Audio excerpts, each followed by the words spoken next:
Hi everyone, Syrian Girl here. There's been a border incident with Turkey where Turkey has accused Syria of mortaring Turkish territory and killing civilians.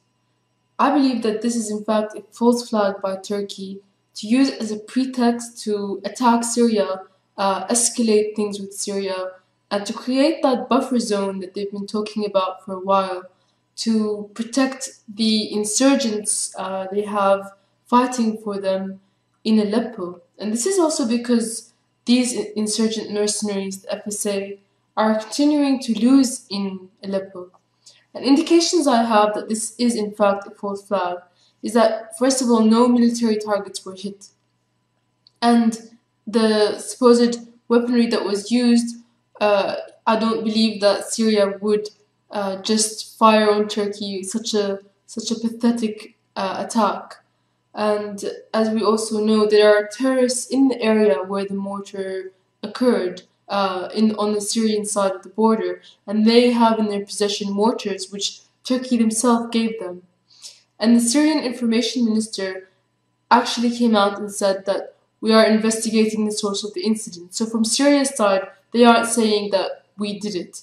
So this is all indication that this attack occurred from Turkey's doing, from sources inside Syria, meaning the mercenaries. And in fact, without any waiting to see what actually occurred, Turkey already had a plan of action and it began to artillery strike Syria. Again, this shows that they were looking for an excuse to do this. And, they also have gone running to NATO to try to get backup support. And although NATO hasn't come out and said they will attack Syria with Turkey, they have, of course, given them some verbal support. So this might be a sign that at the end of the day, it's going to be a Syria-Turkey proxy war as a possibility. Some reports are saying that the shells that fell into Syria have killed Syrian soldiers, but the Syrian media has not confirmed this yet. Indeed, if Turkey continues to shell Syria, Syria might be forced to retaliate, and this event could be very bad for the entire region. It could result in a regional war. And no doubt this event may have offended citizens in Turkey, even though there's no hatred between Syria and Turkish people. Of course, the government of Turkey is controlled by NATO, the US, and Israel. And I believe, the Turkish people should know that it is justified, even though Syria hasn't done what it is accused of doing.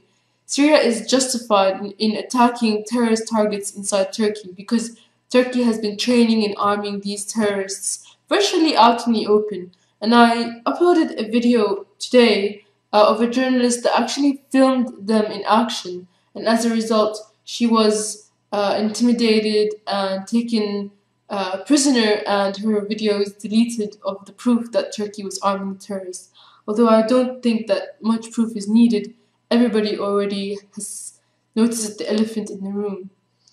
A few days prior to these events, Russia had actually warned NATO not to intervene or interfere in Syria, and perhaps Russia actually had some kind of foreknowledge of what NATO was planning with Turkey.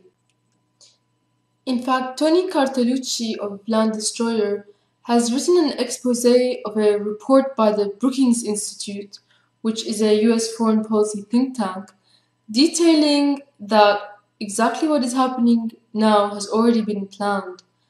It stated that if the insurgents were to lose in Aleppo, an other option for Turkey and NATO would be some military escalation against Syria. And quote, Israel could posture forces on or near the Golan Heights, and in doing so might divert regime forces from suppressing the opposition. This posture may conjure fears in the Assad regime of a multi-front war, particularly if Turkey is willing to do the same on its border, and if the Syrian opposition is being fed a steady diet of arms and training. Such a mobilization could perhaps persuade Syria's military leadership to oust Assad in order to preserve itself. And this seems to be exactly what's taking place now, because earlier today, the Syrian spokesman for the foreign ministry posted a statement that Israel seems to be moving soldiers around the Golan Heights area. So basically, they want to intimidate us into submission.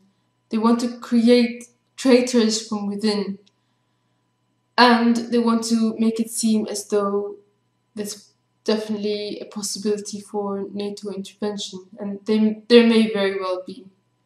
But Syrian tanks are already being mobilized to the Turkish border. And if there's one piece of advice I can give to Syria, is that the NATO countries are cowards. They would never attack a nation that could actually cause a viable threat to them and their existence. They would never attack something strong that could actually cause them damage. And so I say threaten them while you are strong. Threaten them and they will back down. And I think I speak for many Syrians when I say, we want to maintain our country's dignity and sovereignty, and we want to make a stand against the neo-colonialists. And to our allies, I say, if you don't stand with us now, eventually you will have to stand alone. It seems that the scenario for war is always looming. If Syria is defeating the insurgents, NATO might start a war to try to prevent itself from losing its investment. And if Syria begins to lose, she too might start the war to make a stand. So NATO is playing with fire, and the whole world might suffer because of it.